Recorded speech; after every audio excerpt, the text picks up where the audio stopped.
नमस्कार। आज हम जानेंगे वियुक्त कर क्या होता है और कैसे ज्ञात किया जाता है।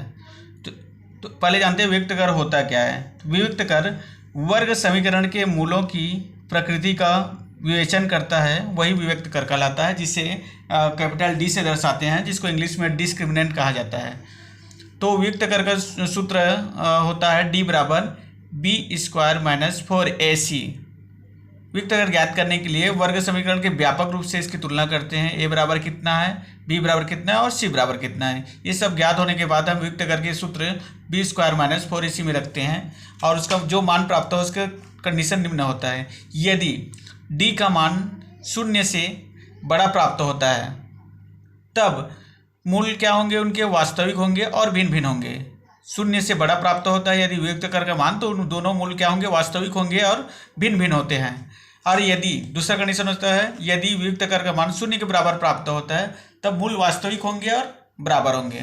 तीसरा कंडीशन हो सकता है, यदि वियुक्त कर 0 से छोटा हो तब मूल वास्तविक नहीं होता है। इन तीनों कंडीशन को एक बार पुनः देख लेते हैं। यदि हमारा वियुक्त कर 0 से बड़ा प्राप्त होता है तो वास्तविक और भिन्न भिन्न होता है, और यदि 0 के बराबर प्राप्त होता है तब मूल वास्तविक होंगे और बराबर भी होंगे। और यदि लेकिन वियुक्त कर 0 से छोटा होगा तब मूल उसके वास्तविक नहीं होते हैं। आइए जानते हैं वर्ग समीकरण में मूलों का योगफल क्या होता है। यदि मान लीजिए वर्ग समीकरण मूलों का पहला मूल को अल्फा मान लेते हैं, दूसरा मूल को बीटा मान लेते हैं, तो दोनों का योगफल होगा, इस योगफल का सूत्र होगा अल्फा धन बीटा बराबर ऋण b/a होता है। इसी तरीके से यदि हम मूलों का गुणनफल ज्ञात कर लेते हैं तो गुणनफल में अगर मान लीजिए पहला मूल अल्फा है, दूसरा मूल बीटा है, तो दोनों का गुणनफल होगा c/a होता है। इसको भी हम वर्ग समीकरण के व्यापक समीकरण से तुलना करके a और b और c का मान निकाल करके इसमें रख कर आसानी से हल कर सकते हैं।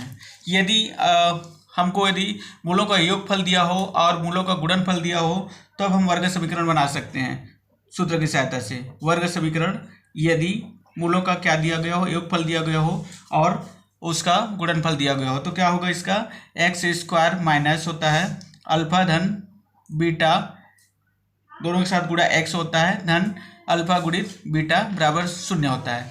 तो इस तरीके से यदि वर्ग समीकरण के मूलों का योगफल और गुणनफल दिया होगा तो हम वर्ग समीकरण आसानी से बना सकते हैं। अगर ये वीडियो पसंद आया तो बिल्कुल लाइक, शेयर और सब्सक्राइब करिएगा और बहुत बहुत धन्यवाद।